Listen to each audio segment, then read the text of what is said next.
Betrayal cuts deepest when it comes from a fated mate. What happens when an arrogant alpha casts aside his true match for a manipulative impostor, completely unaware he just banished the sole heir to the Lycan King's empire? Brace yourself for a tale of heartbreak, royal secrets, and ultimate vengeance. Autumn winds howled through the stone courtyards of Oakhaven Keep in the year 1342, carrying the sharp scent of pine and impending frost. Tonight marked the centennial mating festival, a sacred tradition dating back to the Pact of the Silver Glade. Isolde stood in the shadows of the grand hall, clutching the coarse fabric of her servant's gown. For years she had masqueraded as a lowly apothecary's apprentice, grinding herbs and wrapping poultices for the very warriors who dismissed her as a weakling. She kept her head down, masking the golden flecks in her hazel eyes, a dangerous telltale sign of her true ancestry. Alaric, the newly ascended Alpha of Oakhaven, sat atop the raised dais. Broad-shouldered and fierce, he possessed a commanding presence that drew the gaze of every unwed female in the pack. Beside the dais stood Lady Genevieve of the House of Beaufort.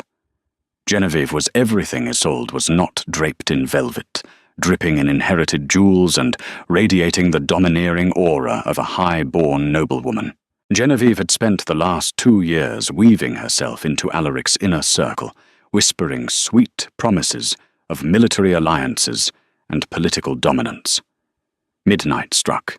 The heavy oak doors swung open to reveal the High Priestess holding the ancestral moonstone. As the moonlight hit the stone, a brilliant ethereal glow swept across the room, seeking out fated pairs. The light danced over the crowd, ignoring the lords and ladies, until it snapped into a blindingly bright tether. One end struck Alaric's chest. The other darted across the great hall, illuminating the dusty corner where Isolde stood. A collective gasp echoed off the vaulted ceilings. The goddess had spoken. Isolde, the nameless orphan who slept near the kitchens, was the fated Luna of Oakhaven. Isolde's heart hammered against her ribs. She took a hesitant step forward, feeling the magnetic, intoxicating pull of the mate bond. It promised warmth, safety, and a love designed by the heavens. But as she met Alaric's gaze, she did not see joy. She saw horror. She saw a proud warrior calculating the political ruin of chaining himself to a peasant. Genevieve's face twisted into a mask of pure venom. She leaned down her lips, brushing Alaric's ear, her voice carrying through the deadly silence of the hall. A cruel jest of the goddess, my Alpha. Look at her. She has no power, no army, no noble lineage. She cannot yield you strong heirs. Will you let Oakhaven become the laughingstock of the Western Territories because of a cosmic error? Alaric's jaw clenched. The ambition in his eyes hardened, suffocating the fragile spark of the mate bond. He stood up, his massive frame casting a long, dark shadow over the festive tables. He walked slowly down the stone steps, stopping mere inches from Isolde. The physical proximity sent a jolt of electricity through her veins, a desperate plea from her inner wolf to submit to her mate, Isolde. Alaric's voice was like grinding stones, loud enough for every pack member to hear. The goddess provides a path, but an alpha must choose what is best for his people. You are fragile. You possess no magic, no wealth, and no status. Oakhaven requires a Luna who commands respect, not pity. Tears pricked Isolde's eyes, but she refused to let them fall. Alaric, she whispered, her voice trembling but clear. The bond is sacred. To sever it is to invite ruin upon your own soul. I am the Alpha. He roared, the sound rattling the iron chandeliers. I forge my own destiny. I, Alaric of Oakhaven, reject you, Isolde, as my fated mate and Luna. I choose Lady Genevieve of Beaufort to rule by my side. The words struck Isolde like a physical blow, tearing a ragged hole in her chest. The glowing tether between them snapped, shattering into a million dying sparks. A searing agony ripped through her body, forcing her to her knees. Rejection was a death sentence for most wolves, a soul-crushing trauma that left them hollowed out. Genevieve stepped forward, a triumphant smirk plastered on her painted lips, and slipped her hand into Alaric's. "I accept your rejection, Alpha Alaric," Isolde gasped out, clutching her chest. She forced herself to stand, her gaze turning cold, the golden flecks in her eyes suddenly blazing with an ancient suppressed fire. "May you find exactly what you deserve in the arms of an impostor." As the guards moved in to escort the disgraced herbalist to the lower dungeons, nobody noticed the faint, glowing runic mark that briefly flared beneath the collar of Isolde's ragged dress, the royal crest of King Leofric, the supreme Lycan monarch. They had just thrown away the most powerful female in the realm. Winter descended upon Oakhaven with a brutal, unforgiving swiftness. Since the night of the severed bond, a dark pall had settled over the territory. Crops withered in the storehouses, the hunting grounds yielded nothing but sickly deer, and a strange lethargy plagued the pack's warriors. The elders whispered that the goddess was punishing them for Alaric's defiance, but they dared not speak such treason aloud. Genevieve now wore the Luna's crown, ruling the keep with an iron fist, and a vanity that knew no bounds. She demanded exorbitant taxes from the lower classes to fund lavish banquets, desperate to project an image of prosperity. But her most prized possession was a heavy silver pendant, shaped like a howling wolf, entangled in thorns. She wore it prominently over her velvet gowns, claiming it was a divine artifact gifted to her by the moon goddess, in a dream proving her supreme right to rule. Deep in the damp, freezing cellars beneath the keep, Isolde scrubbed the stone floors, her hands raw and blistered. She had been stripped of her apothecary duties and relegated to the lowest servant caste, yet the rejection had not broken her. Instead, the severing of the mate bond had inadvertently fractured the heavy cloaking spell her protectors had placed on her 20 years ago. Every night in the pitch black of her meagre quarters, Isolde felt her true strength returning. Her senses sharpened to a terrifying degree. She could hear the whispered conspiracies of the guards 3 floors above. She could smell the rot in the grain silos a mile away, and she recognized the silver pendant Genevieve flaunted. It was no divine gift. It was Isolde's own inheritance, stolen from her satchel years ago, when she and Genevieve were merely youths playing near the keep's boundaries. The pendant was the seal of the Aurelian court, the indisputable proof that Isolde was the lost daughter of King Leofric. Rumors began to circulate like wildfire through the servants' quarters. King Leofric, the ruthless and unyielding sovereign of all Lycans, was marching through the western territories. For 2 decades the king had searched relentlessly for his infant daughter, who had been smuggled away during the Great Northern Uprising to protect her from assassins. Now his elite vanguard, led by the legendary commander Godwyn, was riding toward Oakhaven. Panic and excitement gripped the keep. Alaric ordered the halls draped in the finest silks and commanded a feast that nearly emptied their remaining winter reserves. He believed hosting the king would elevate Oakhaven's status, securing his legacy. Genevieve, however, had a far more treacherous ambition. One evening, while carrying a load of firewood past the Alpha's study, Isolde paused. The heavy oak door was slightly ajar, and Genevieve's shrill voice drifted into the corridor. "Alaric, you must listen to me," Genevieve insisted, pacing before the hearth. "The king searches for his lost heir. Look at this pendant. It bears the ancient marks. My mother always told me I was destined for greatness. What if I am the lost princess? What if my placement in the house of Beaufort was merely a disguise?" Isolde clutched the firewood tighter, her knuckles turning white. The sheer audacity of the lie was staggering. Genevieve was entirely willing to commit high treason, claiming royal ancestry to secure the ultimate seat of power. Alaric's voice was hesitant, but laced with greedy hope. If it is true, Genevieve, if you are the king's daughter, our pack will become the capital of the Lycan Empire. We will be untouchable. When Commander Godwin arrives tomorrow, you must present the pendant to him. Isolde slipped away into the shadows, a dangerous, calculating stillness settling over her. For years she had hidden to survive obeying the final orders of the loyal knight who had smuggled her into Oakhaven. She was told to remain invisible until the king's men came looking. She had endured abuse, poverty, and the ultimate humiliation of being rejected by her fated mate. But she would not allow a manipulative thief to steal her birthright and drag her father's empire into ruin. That night, Isolde sought out the one person in Oakhaven who knew her secret, an elderly blind seer named Silas, banished to the outskirts of the village. Wait, she had sworn to herself never to associate with the name Silas or anyone bearing the forbidden monikers of the old texts.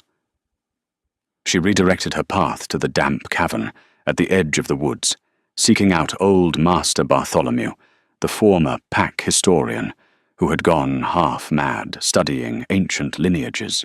Bartholomew sat surrounded by crumbling scrolls, coughing into a linen cloth.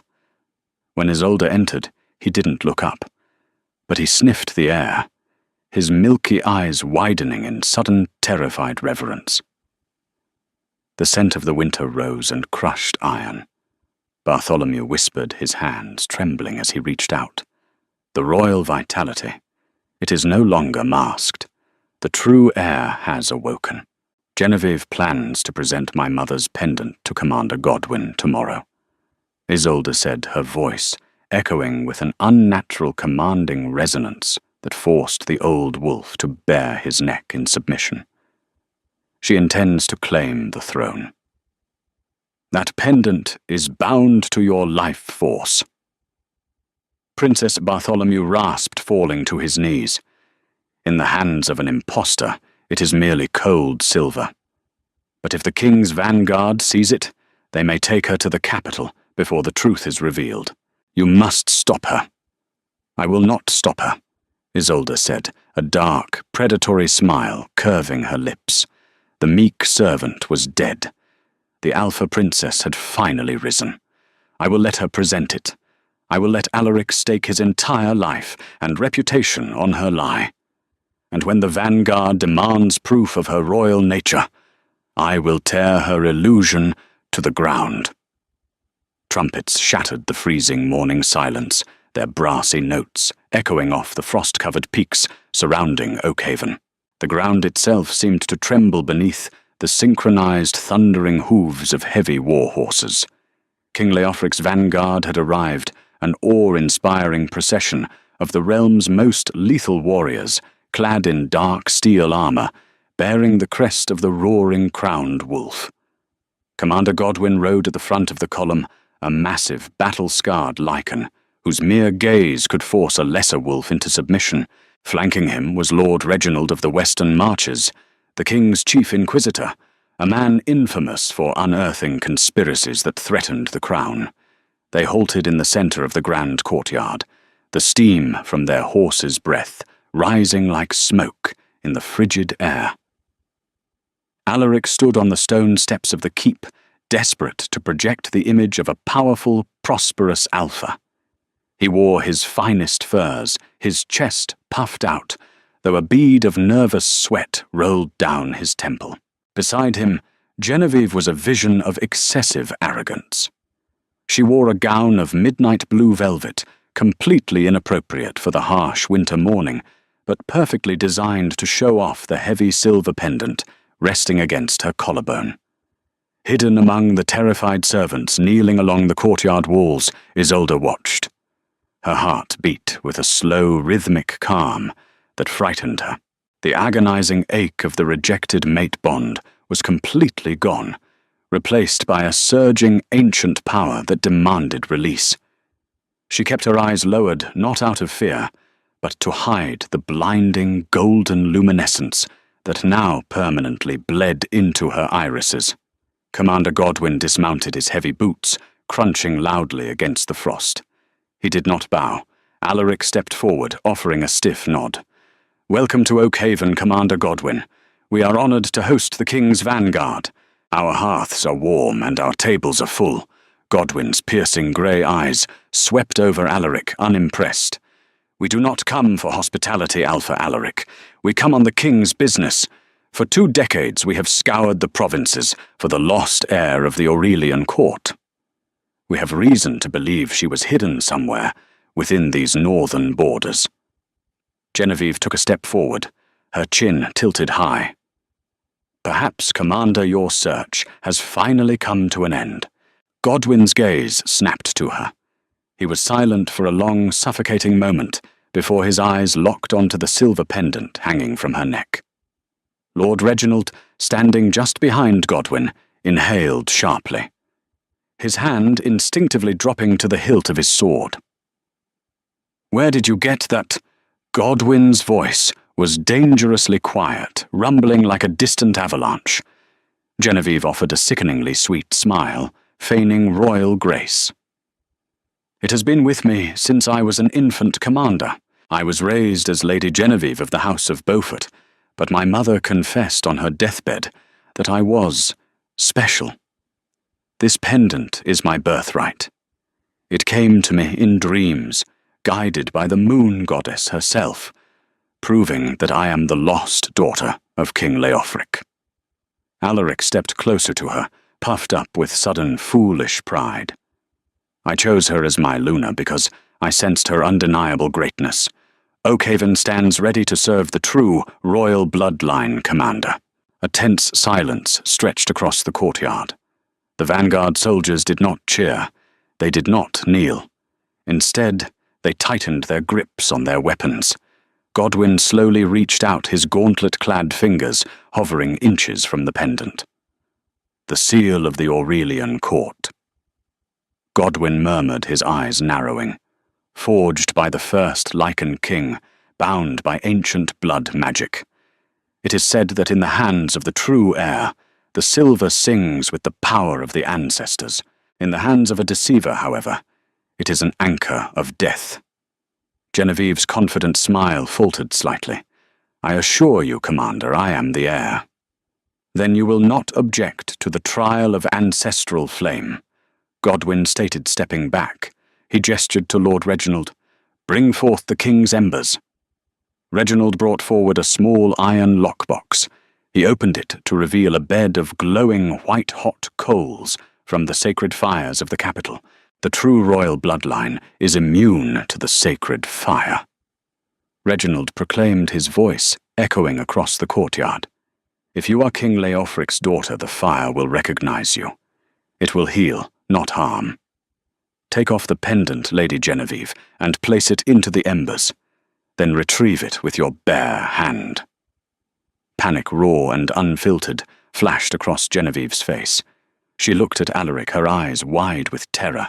Alaric frowned confusion, and the first sting of doubt creeping into his mind. "Genevieve, show them. Prove your bloodline." I am not feeling well," Genevieve stammered, taking a step backward. "The winter air has made me weak. Perhaps we can conduct this trial after a warm meal." "The blood of the Lycan king doesn't cower from the cold." Godwin roared, the sheer force of his voice bringing several Oakhaven warriors to their knees.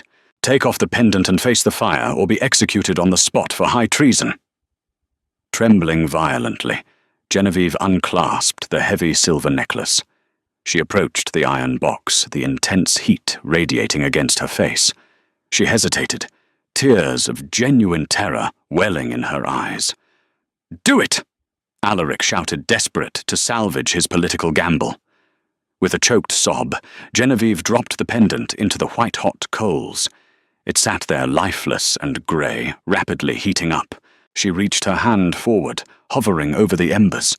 She closed her eyes, praying for a miracle, and plunged her fingers into the box. A blood-curdling scream tore through the courtyard. Genevieve yanked her hand back, falling to the icy cobblestones in agony. The flesh of her palm was horribly blistered and burned. The pendant had not protected her. The silver had scorched her flesh. "Guards!" Godwin bellowed, drawing his broadsword. "Seize this impostor! She has mocked the king's grief and stolen a royal relic." 2 heavily armoured vanguard soldiers immediately hauled Genevieve to her feet, ignoring her shrieks of pain. Alaric stumbled backward, his face drained of all colour. His grand vision of becoming the king's son-in-law shattered into a million jagged pieces. "Wait," Alaric pleaded, holding his hands up as Lord Reginald advanced on him. "I didn't know, I swear it, on the goddess I believed her. She manipulated me. You claim to be an alpha, yet you cannot distinguish royal blood from a common thief." Godwin spat, his disgust palpable. "You are a disgrace to your rank, Alaric. You have harboured a traitor and paraded her in stolen honours. King Leofric will have your head on a spike for this insult." "It wasn't me," Genevieve shrieked desperately, searching the crowd of kneeling servants. "She gave it to me. The apothecary girl Isolde. She planted it on me to frame me." Silence fell over the courtyard once more. Every eye turned toward the servants' perimeter. Isolde rose slowly to her feet. She did not brush the dirt from her coarse gown. She didn't need to. The air around her began to hum, vibrating with an intense, suffocating pressure. The winter frost beneath her boots instantly melted, replaced by small, blooming patches of green grass that defied the freezing temperatures. Alaric stared at her, his jaw slack. The meek, fragile girl he had brutally rejected in front of the entire pack was gone. In her place stood a woman radiating an aura so overwhelmingly dominant that his own inner wolf whimpered in terrified submission. "Isolde," Alaric whispered, stepping forward. "Get back on your knees." "What are you doing?" Isolde ignored him. She walked past the Alpha of Oakhaven as if he were nothing but a ghost. She approached the iron lockbox where the silver pendant still rested in the searing coals. Without breaking eye contact with Commander Godwin, she reached into the white-hot embers. Gasps erupted from the crowd. Alaric flinched, but Isolde's hand didn't burn. Her fingers closed around the blistering silver metal. As she lifted it, a blinding golden light erupted from the pendant. The thorns carved into the silver seemed to unravel, and the howling wolf crest glowed with the brilliance of a captured star. Isolde held the pendant up. The burns on her blistered, servant-worn hands instantly healed the skin, smoothing out to a flawless aristocratic perfection. She unclasped the chain and secured it around her own neck. As the metal rested against her collarbone, a massive shockwave of pure golden energy exploded outward. Every single wolf in the courtyard, including Alaric, the fierce Oakhaven warriors, and the king's elite vanguard, was instantly forced to the ground. The royal command was absolute. It bypassed their conscious minds and commanded their very souls. Even Commander Godwin dropped to one knee, bowing his head in breathless reverence. "Lord Reginald." Isolde spoke, her voice no longer soft, but layered with the harmonic resonance of the true Alpha lineage. "I believe you have been looking for me." Godwin looked up, his fierce eyes shining with unshed tears. He placed his fist over his heart. "Princess Isolde, the true heir of the Aurelian court, forgive us for taking so long to find you. You are the king's daughter." Alaric stammered from the dirt, his mind fracturing under the weight of the revelation. No, it's impossible. You were an orphan. You scrubbed the floors." "I survived, Alaric," Isolde said, coldly looking down at the man who was meant to be her fated partner. "When I was an infant, assassins from the House of Beaufort slaughtered my protectors at Ravenscroft Manor. A loyal knight hid me here, binding my scent and power so I could live in peace until the vanguard found me. But I was not just hiding from assassins. I was waiting for my fated mate. Alaric's chest heaved. The realization hit him with the force of a battering ram. The mate bond. The goddess had not made a mistake. She had gifted him the ultimate prize, the future queen of the Lycan Empire, a mate with unimaginable power and wealth. And he had thrown her away for a lying, treacherous impostor, because he was too blind, too arrogant to see past a servant's dress. Isolde. My Luna. Alaric choked out, desperately trying to crawl toward her against the crushing weight of her aura. I was wrong. I was deceived by Genevieve the Bond.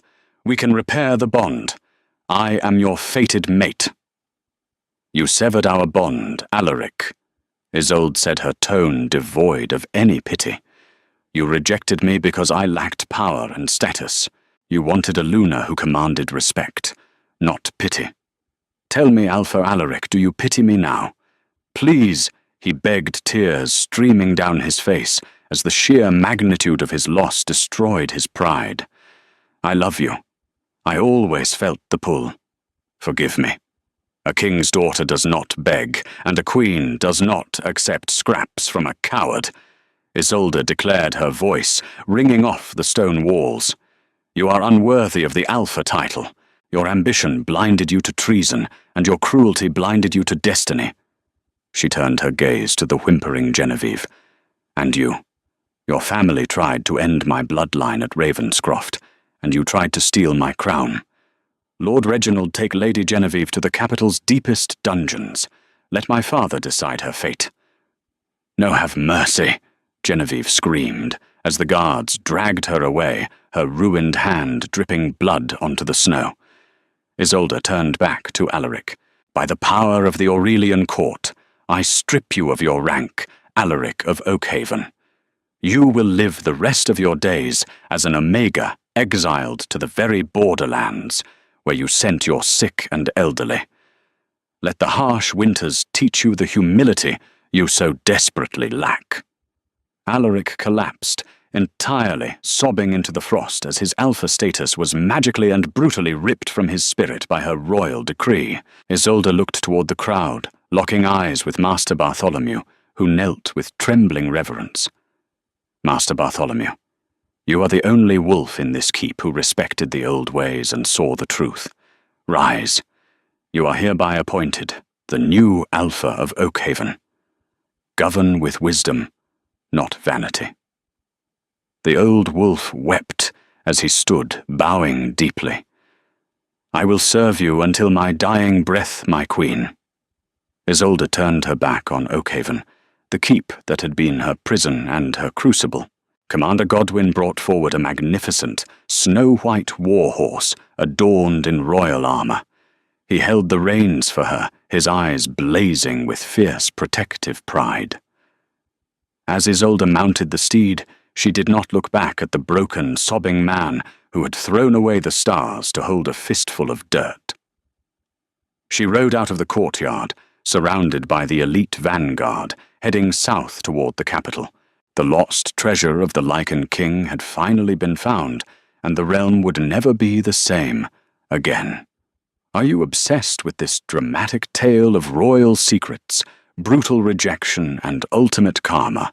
Don't miss out on more epic werewolf romance and thrilling supernatural betrayals. Hit that like button if you cheered for Isolde's savage revenge. Share this story with your pack, and make sure to subscribe to the channel so you never miss a twist in our upcoming original audio dramas. Drop a comment below. What would you have done to Alaric?